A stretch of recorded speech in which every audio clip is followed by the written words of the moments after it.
কোনো জীবিত ভোটারের নাম বাদ যাচ্ছে না। হ্যাঁ, একদম ঠিক শুনেছেন, কোনো জীবিত ভোটারের নাম বাদ যাচ্ছে না। তার মানে যারা এনুমারেশন ফর্ম ফিল আপ করেছেন তাদের কারো নাম বাদ যাচ্ছে না। 16 তারিখে যে খসড়া ভোটার লিস্ট বের হতে চলেছে সেটায় সকলের জন্য খুশির খবর, কারো নাম নির্বাচন কমিশন বাদ দেয়নি, কোনো জীবিত ভোটারের নাম বাদ যায়নি। নমস্কার, নিশ্চয়ই আমাকে চিনছেন, আমি তুষার পাল। আপনাদের ভোটের এসআইআরের সময় সহযোগিতা করেছি, তারই আপডেট নিয়ে অনেক দিন পরে আপনাদের মধ্যে তালিকায় সকলের নাম থাকছে। আপাতত এটি একটি স্বস্তির খবর। আমাদের সমস্ত প্রিয় যারা সহনাগরিক, যারা এনুমারেশন ফর্ম ফিল আপ করেছেন, সকলের নাম 16 তারিখের লিস্টে থাকবে। কিভাবে দেখবেন? হ্যাঁ, আপনার বিএলও আপনাকে লিস্ট প্রোভাইড করবেন, অথবা নির্বাচন কমিশনের যে ওয়েবসাইট সেখানে গিয়ে আপনার এপিক নম্বর দিয়ে অথবা নাম, বাবার নাম ডিটেলস দিয়ে আপনি আপনার স্ট্যাটাস দেখতে পারবেন যে ড্রাফট রোল, অর্থাৎ যে ভোটার লিস্ট প্রকাশিত হবে 16 তারিখে, 16ই ডিসেম্বর 2025, তাতে আপনার নাম আছে কিনা। নিশ্চিতভাবে সেখানে আপনার নাম থাকবে।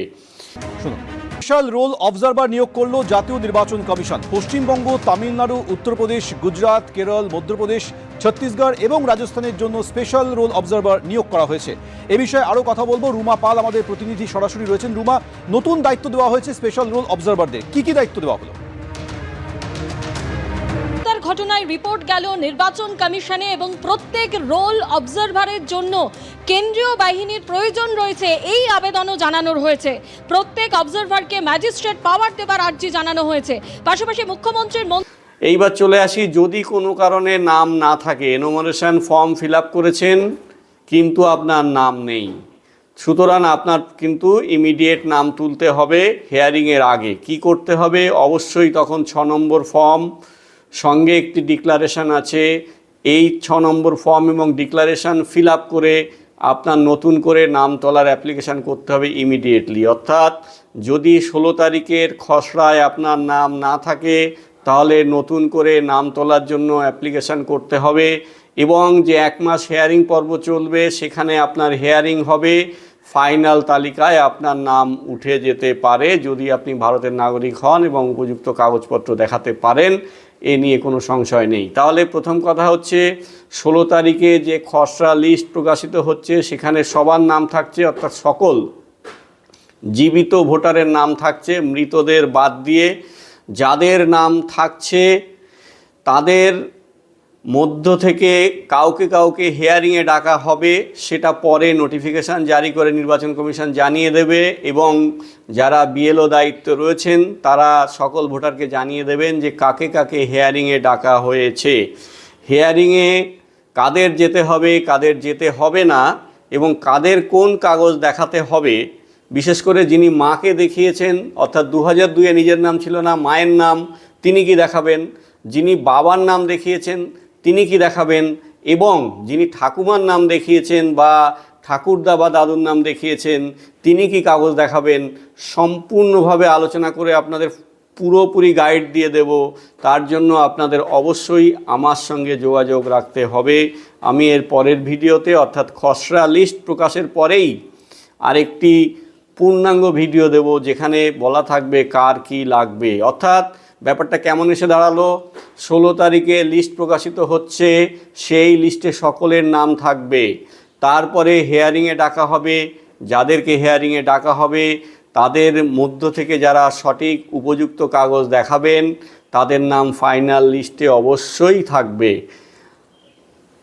যাদের এই ড্রাফট লিস্টে নাম ওঠেনি, এনুমারেশন ফর্ম ফিল আপ করেছেন কিন্তু নাম ওঠেনি, এটা একরকম হতে পারে। আর এক হতে পারে 2025 সালের যে লিস্ট, যেটা দেখে দেখে এনুমারেশন ফর্ম এসছে, অনেকের এনুমারেশন ফর্ম আসেনি, অর্থাৎ 2025-এ তার নাম ছিল না, বা তিনি জানতে পারেননি যে কোথায় তার নাম এসেছে।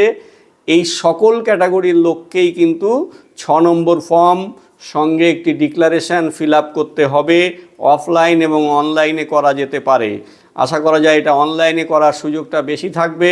সুতরাং আপনি অ্যাপ্লিকেশন করলে বিএলওর কাছে সেটা পৌঁছে যাবে এবং এই হিয়ারিং পিরিয়ডে আপনার হিয়ারিং হবে ফাইনাল লিস্টে, তাহলে আপনার নাম থেকে যেতে পারে। অর্থাৎ 2025-এর নাম ছিল না কোনো কারণে, তার ডকুমেন্টস আছে, 2002-এও বাবা মায়ের নাম আছে বা নিজের নাম আছে, অথচ তিনি এনুমারেশন ফর্ম পাননি, তারা কিন্তু 6 নম্বর ফর্মে ফিল আপ করতে পারবেন নতুনভাবে নাম তোলার জন্যে। অথবা যারা এনুমারেশন ফর্ম ফিল আপ করেছেন, কোনো কারণে কার নাম ড্রাফট লিস্টে ওঠেনি, তিনি কিন্তু আবার 6 নম্বর ফর্ম ফিল আপ করে দেবেন এবং এই হিয়ারিংয়ের যে পিরিয়ড সেখানে তার হিয়ারিং হয়ে গিয়ে ফাইনাল লিস্টে নাম উঠে যাবে। এই রকমই আপাতত সিদ্ধান্ত আছে। তো আপনারা, আমি অনুরোধ করব দুটো দিক। এক হচ্ছে 16 তারিখের লিস্ট বেরোনোর পরে কেউ তাড়াহুড়া করবেন না, ধীরে ধীরে আপনারা আপনাদের নাম চেক করে নিন যে আপনার ভোটার লিস্টে নাম উঠেছে কিনা। যদি নাম উঠে থাকে এবার নিশ্চিন্তে বসুন, আপনার বিএলও আপনাকে জানিয়ে দেবে যে আপনার হিয়ারিং হবে কি হবে না। যদি হিয়ারিং হয় তাহলে তিনি নোটিশ দেবেন, মানে জানিয়ে দেবেন কবে হিয়ারিং হবে, কোথায় হিয়ারিং হবে, এই পুরোটাই বিএলওর পক্ষ থেকে, নির্বাচন কমিশনের পক্ষ থেকে যেমন তেমনি বিএলওর পক্ষ থেকে জানিয়ে দেওয়া হবে এবং সেই তারিখে অবশ্যই আপনি হিয়ারিংয়ে উপস্থিত হবেন।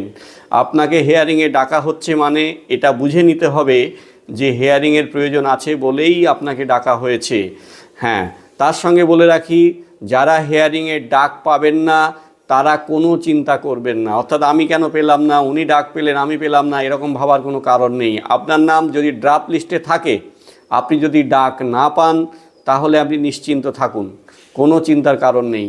কিন্তু যারা ডাক পাবেন তারা অবশ্যই হিয়ারিং অ্যাটেন্ড করবেন এবং সেখানে আপনি উপযুক্ত কাগজ দেখাবেন। যদি আপনি ঠাকুমার নাম দেখিয়ে থাকেন তাহলে তিনি যে আপনার ঠাকুমা সেইটা প্রমাণ করবার জন্য যথেষ্ট কাগজপত্র আপনি দেখিয়ে দেবেন, যাতে কোনো রকম সন্দেহ না থাকে, কোনো সংশয় না থাকে। হিয়ারিং অনেক লোকের হবে একসঙ্গে, পরপর সেখানে লোক আসতে থাকবে, বুঝতেই পারছেন আপনি দীর্ঘক্ষণ সময় পাবেন না। কিন্তু যতটুকু সময় পাবেন, পর্যাপ্ত সময় পাবেন, সেই সময়ের মধ্যে আপনি আপনার বক্তব্য সরাসরি বলবেন, কোনো ভূমিকা করার দরকার নেই। যে কী কারণে আপনার 2002-এ নাম ছিল না সেটা বলবেন, অথবা 2002-এর অনেক আগে আপনি ভোট দিয়েছেন সেটা জানাবেন, অথবা যে আপনার পুরনো ডকুমেন্টস আছে সেটা দেবেন, অথবা বিকল্প ডকুমেন্ট দেখিয়ে দেবেন। বিকল্প ডকুমেন্টস কিন্তু কারো কারো ক্ষেত্রে একটা লাগবে, কারো কারো ক্ষেত্রে দুটো লাগবে, কারো কারো ক্ষেত্রে তিনটে লাগবে। কার একটা ডকুমেন্টস লাগবে, কার দুটো ডকুমেন্টস লাগবে এবং কার তিনটে ডকুমেন্টস লাগবে, মানে যাদের হিয়ারিংয়ে ডাকা হবে, সেটা আমি আলাদা আলাদা করে বুঝিয়ে বলবো। তার জন্য আপনাকে কিন্তু আমার সঙ্গে যোগাযোগ রাখতে হবে। আমার এই যে আপডেটেড ইনফরমেশান সামনের সপ্তাহে আসবে, অর্থাৎ 16 তারিখের পরে, আগামীকালের পরে, সেখানে কিন্তু আপনাকে বুঝিয়ে দেওয়া হবে যে আপনার কি কি ডকুমেন্ট দরকার।